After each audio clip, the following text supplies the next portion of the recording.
शिव शंभो। आज हम बात करेंगे प्रणव। प्रणव यानी ओम की। बहुत से लोग कहते हैं कि स्त्री को इसका ध्यान नहीं करना चाहिए।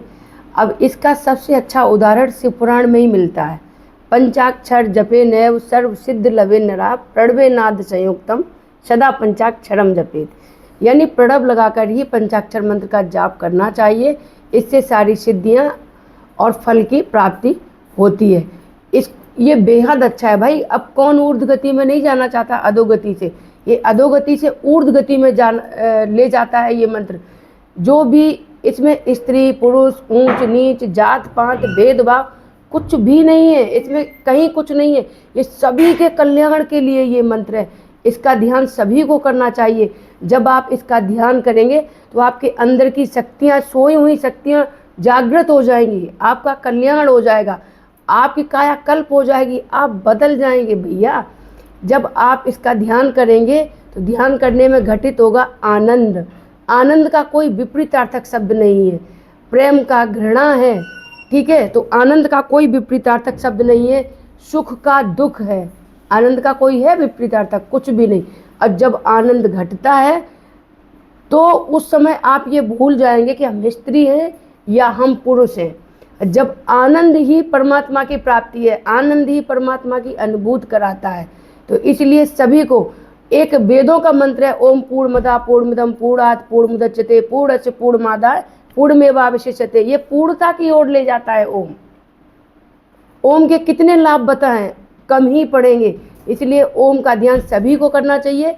ये स्वयं शिव पुराण से अच्छा कोई उदाहरण नहीं है इसके लिए। और आप स्वयं उदाहरण बन जाएंगे जब आप इसका ध्यान करेंगे।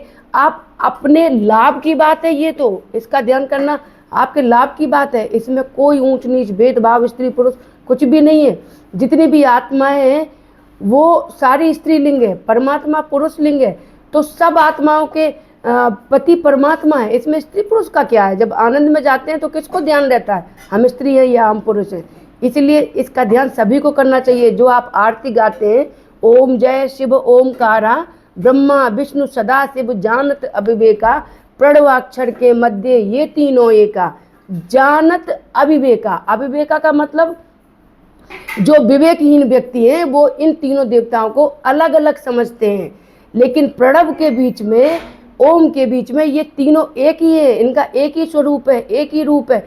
देखिए गंगा नदी बह रही है, गंगा नदी नहीं है, नदी के स्वरूप में है। भगवान कोई मनुष्य नहीं है, मनुष्य के स्वरूप में वो अवतार लेते हैं।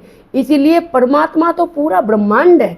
और ये ओम भी ब्रह्मांड की ही एक ध्वनि है। ओम ही पूरा ब्रह्मांड ही है। ओम अगर आप ध्यान से सुनिए तो आपके अंदर भी वही आवाज़ होती है जो इस ब्रह्मांड में होती है। यथा पिंडे तथा ब्रह्मांडे। कितना बोलें भाई, ओम आपका कल्याण करेगा। ये सब बातें बेकार की हैं, व्यर्थ की हैं। इसलिए सभी को ओम का ध्यान करना चाहिए। और शिव शंभू, अगर हमारा वीडियो अच्छा लगे तो प्लीज़ लाइक करें, शेयर करें।